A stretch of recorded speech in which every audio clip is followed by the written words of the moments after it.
परम पूज्य जिन धर्म प्रभाविका आर्यका रत्न 105 श्री सृष्टि भूषण माताजी की पावन प्रेरणा एवं निर्देशन में अतिशय क्षेत्र श्री महावीर जी में कई वर्षों से चतुर्विध संघ की आहार उपकरण आदि की व्यवस्था सुचारू रूप से की जा रही है। आप भी इस पुण्यवर्धक कार्य में अपने परिवारजनों के जन्मदिन, वैवाहिक वर्षगांठ एवं पुण्यतिथि पर एक दिन की आहार व्यवस्था में अपना सहयोग देकर पुण्य का संचय अवश्य करें। 1,11,000 से अधिक राशि दान देने वाले परिवार का नाम शिलापट पर अंकित किया जाएगा और शिरोमणि संरक्षक कीर्ति स्तंभ बनने वालों का विशेष आरक्षण रहेगा।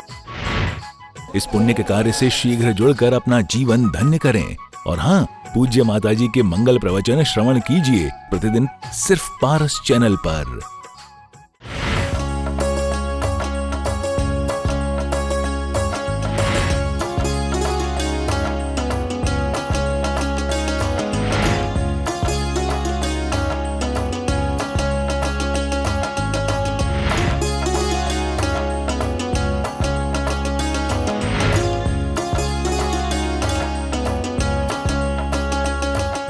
जितने सोने चांदी से मर जाए या रूस चीन जापान सरस, अमेरिका चाहे जितने सोने चांदी से मर जाए या रूस चीन जापान सरस, कोई भी आगे बढ़ते जाए, जब तक सद्ज्ञान नहीं होगा सब फीके पड़ते जाएंगे और ये भौतिकता के सुख साधन नरकों को गढ़ते जाएंगे।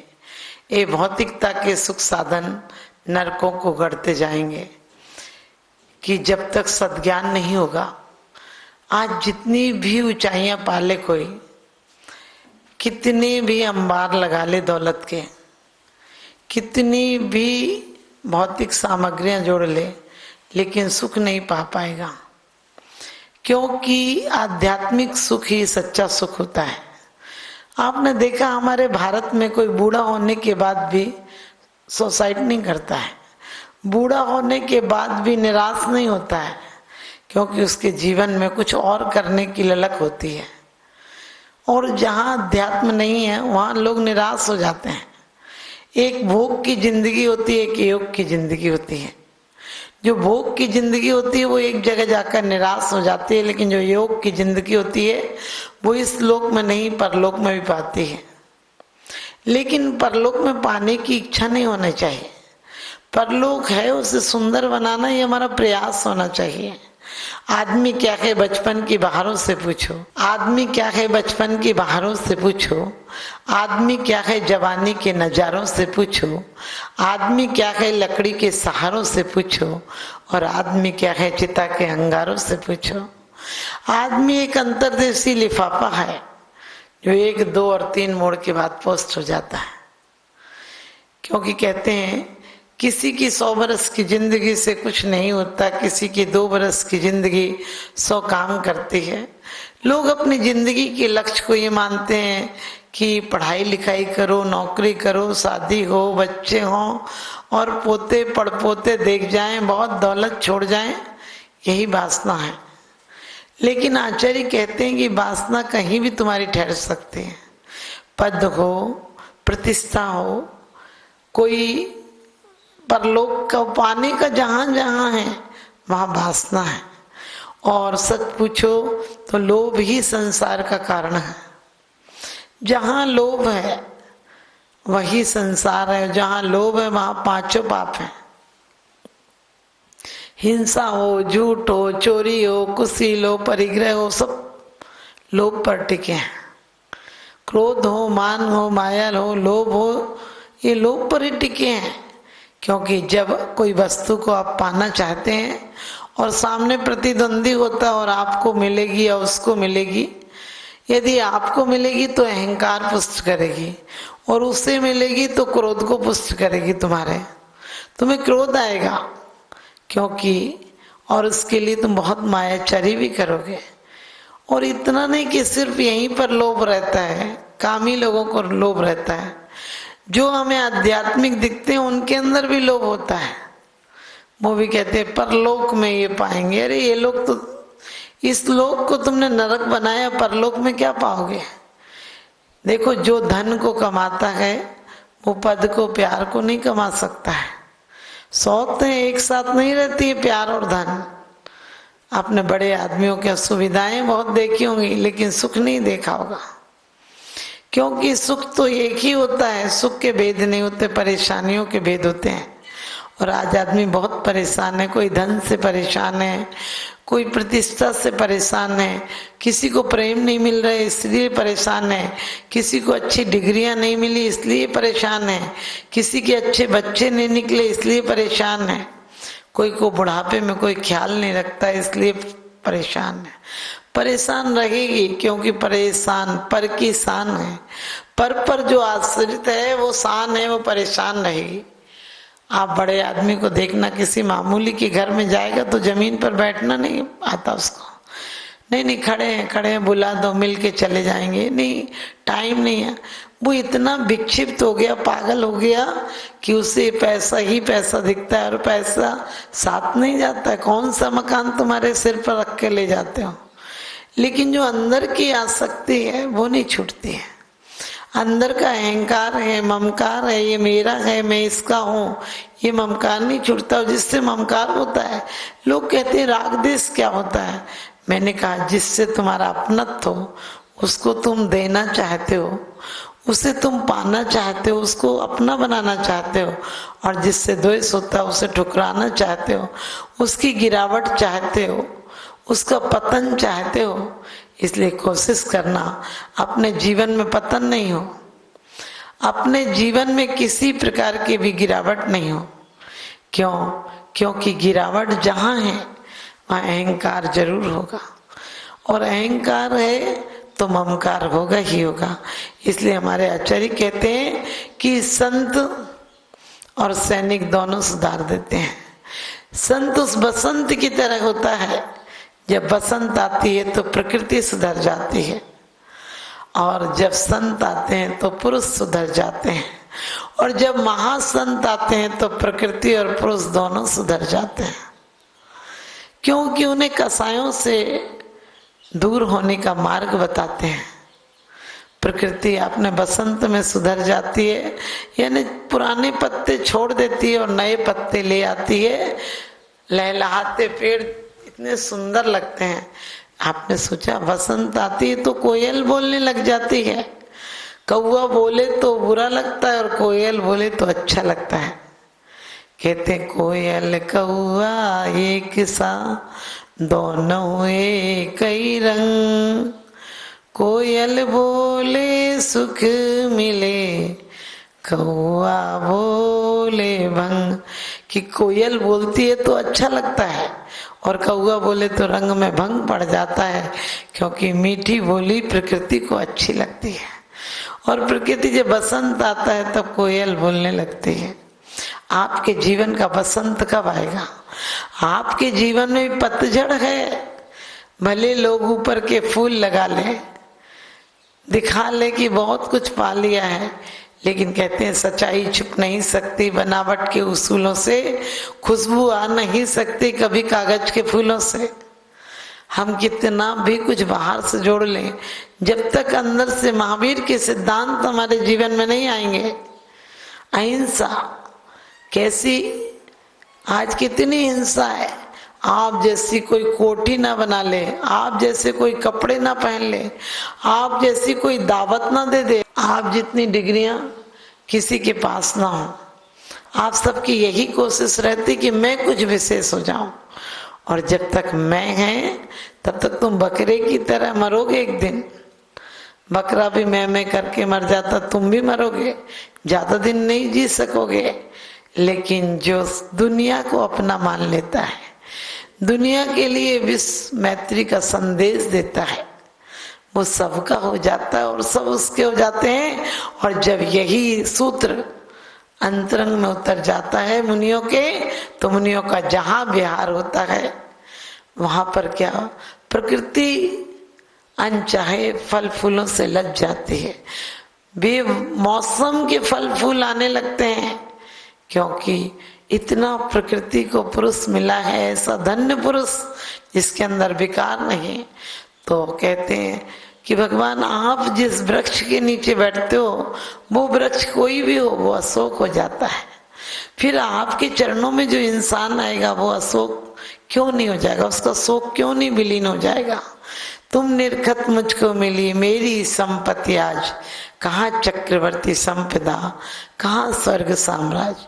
कि चक्रवर्ती की संपदा क्या मायना रखती है? चक्रवर्ती की संपदा कोई मायना नहीं रखती है, क्योंकि प्रभु के चरण जहाँ पड़ जाते हैं वहाँ हृदय परिवर्तन हो जाता है। चोर भील चांडाल जितने भी थे, कपिस्वान सिंह ने विलाली बेल विचारे, तिरियंच जिने रंचना तबोध चितारे। हमारे बीतरागी संत जहाँ चले जाते हैं वहाँ लोग बैर भाव भूल जाते हैं। केवली जहाँ चले जाएं वहां पर लोग आपसी जानी दुश्मनी भी भूल जाते हैं, मित्र हो जाते हैं। फिर हम परमात्मा के दरबार में आकर क्यों लड़ते हैं? जरा जरा सी बात पर तुम्हारी शांति धारा होती रहती, तुम्हारी अशांति धारा चालू हो जाती है। कोई आगे आ जाए तो तुम्हारी चौकी कोई ले ले, तुम ज्वालामुखी हो जाते हो। तुम्हारी थाली कोई उठा ले, किताब उठा ले, अरे पढ़ने दो, ये भी तो पूजा है। सबके साथ मैत्री भाव रखो। यदि कोई आगे खड़ा हो गया तो क्या फर्क पड़ता है? क्योंकि कहते हैं तुम अपनी रंगीनियां देखो, तुम आंखों से रंगीनियां देखो जमाने की, तुम अपनी आंख से देखो रंगीनियां जमाने की। हमें तो बंद आंखों से नजर महावीर आते हैं। हमारे अंदर ऐसी कहते कीमिया होना चाहिए कि हमें बंद आंखों से भी भगवान नजर आए। और भगवान नजर का मतलब अभी आपको नजर भी आते तो क्या आते हैं? काले पीले गोरे, यहाँ के इतने लंबे, यहाँ के इतने लंबे, यही हिसाब लगाते रहते हो। अरे वो इतने विशाल है, उनके गुण सागर के समान है। उनके अंदर इतनी गंभीरता है, इतने ऊंचे हैं कि सुमेरु भी छोटा पड़ जाए उनके गुणों के आगे। उनके गुण हम कल्पना भी नहीं कर सकते हैं। एक बार बहुमान लाओ कि हमें ऐसे परमात्मा मिलेंगे, वरना 84 के चक्कर घूमते घूमते मर जाओगे। कितनी सी जिंदगी मिली है? यदि 100 साल जीते हो तो 40 साल तुम्हारे सोने में गुजर जाते हैं। 40 साल तुम्हारे सोने में गुजर जाते हैं। इसको सोने का भी बना सकते हो, इसको निष्कसाय कसायों की जंग से रहित भी बना सकते हो, और इसको कसायों से युक्त भी बना सकते हो। तो अपने जीवन को कसायों से निर्मुक्त बनाओ, कसायों के साथ मत लगाओ। क्यों? वरना तुम कोल्लू के बैल की तरह रहोगे। एक व्यक्ति तेली के यहाँ पहुंचा और उसने देखा कि उसमें बैल लगा हुआ है और तेल पेल रहा है, सरसों पेल रहा है। उसने पूछा मालिक से, व्यक्ति ने कि तुमने इसके गले में घंटी क्यों बांध रखी, आंखों पे पट्टी क्यों बांध रखी? उसने कहा आंखों पे पट्टी इसलिए बांधी है कि एक ही जगह घूमता रहता है, कहीं चक्कर ना आ जाए। बोले चलो समझ में आया, लेकिन आदमी कितना अजीब है।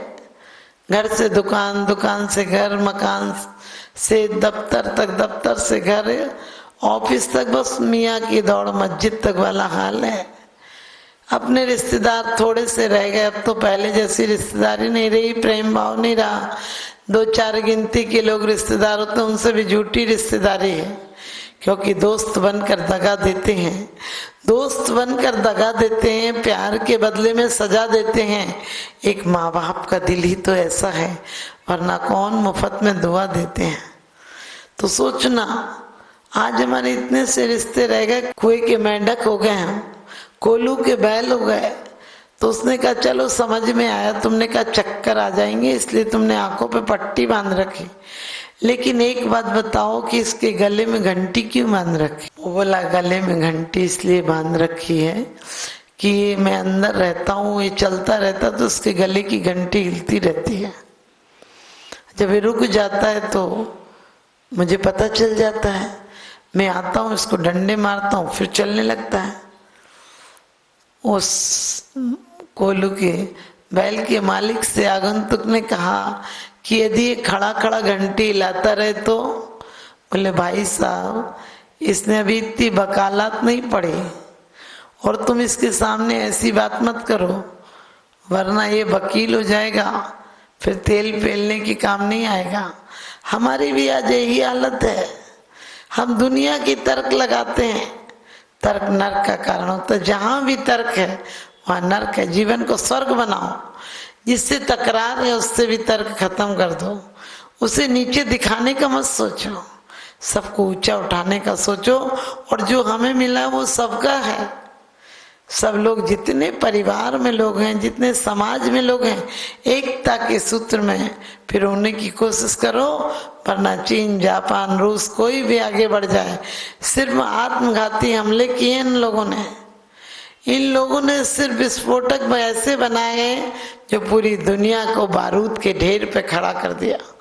ना जाने कौन सी सांस रुकेगी तो हम आएगी या नहीं आएगी। ना जाने किस रात हम सोते के सोते रह जाएंगे।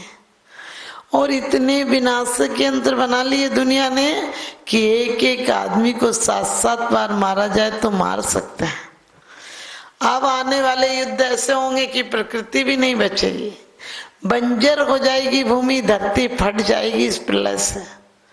लेकिन आदमी बहुत घातक सिद्ध हुआ है। आदमी ने वो काम कर दिया आज कि सारी शक्ति अपने विनाश में लगा दी। काश विकास में लगा देता तो जीवन अलग होता। इस जीवन की ऊर्जा को सकारात्मक भावों में लगा देता।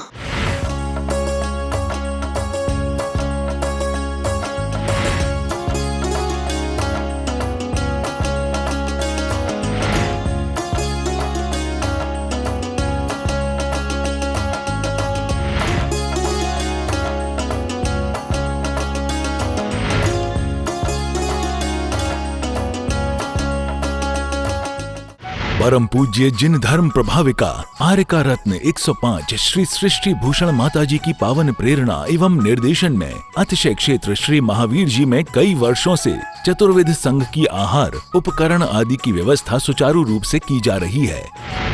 आप भी इस पुण्यवर्धक कार्य में अपने परिवारजनों के जन्मदिन, वैवाहिक वर्षगांठ एवं पुण्यतिथि पर एक दिन की आहार व्यवस्था में अपना सहयोग देकर पुण्य का संचय अवश्य करें। 1,11,000 से अधिक राशि दान देने वाले परिवार का नाम शिलापट पर अंकित किया जाएगा और शिरोमणि संरक्षक कीर्ति स्तंभ बनने वालों का विशेष आरक्षण रहेगा। इस पुण्य के कार्य से शीघ्र जुड़कर अपना जीवन धन्य करें। और हाँ, पूज्य माताजी के मंगल प्रवचन श्रवण कीजिए प्रतिदिन सिर्फ पारस चैनल पर।